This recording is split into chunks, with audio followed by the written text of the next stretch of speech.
హైదరాబాద్ గాంధీ భవన్లో ఏర్పాటు చేసిన మంత్రుల ముఖాముఖి కార్యక్రమానికి అద్భుతమైన రెస్పాన్స్ లభిస్తుంది. పీసీసీ చీఫ్ మహేష్ కుమార్ గౌడ్ ఆలోచనతో ప్రారంభమైన ఈ కార్యక్రమం పార్టీ కార్యకర్తలతో పాటు ప్రజల్లోనూ భరోసా కల్పిస్తుందని పీసీసీ నేతలు చెప్తున్నారు. సామాన్యులంతా నేరుగా తమ సమస్యను మంత్రికే చెప్పుకునేందుకు అవకాశం కల్పించడంతో పబ్లిక్ భారీగా క్యూ కడుతున్నారు. ఫస్ట్ డే ఆరోగ్య శాఖ మంత్రి దామోదర రాజనరసింహ హాజరు కాగా ఏకంగా 200 పైగా అప్లికేషన్లు వచ్చాయి. ఇందులో కొన్ని స్పాట్లోనే పరిష్కారం కాగా మరికొన్నింటిని సంబంధిత శాఖ అధికారులకు మంత్రి నేరుగా రిఫర్ చేశారు. ఈ నెల 25న నిర్వహించిన ముఖాముఖిలలో పార్టీ కార్యకర్తలతో పాటు వివిధ జిల్లాలకు చెందిన సాధారణ ప్రజలు కూడా వచ్చారు. ప్రతి అప్లికేషన్ను క్షుణ్ణంగా పరిశీలించిన మంత్రి దామోదర వైద్యం కొరకు వచ్చిన బాధితులను ఉస్మానియా, నిమ్స్, గాంధీ ఆసుపత్రులకు సిఫారసు చేశారు.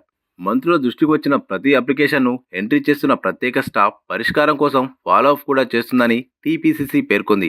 సదరు స్టేటస్ను మంత్రి కూడా తెలియజేయనున్నట్లు పార్టీ వర్గాలు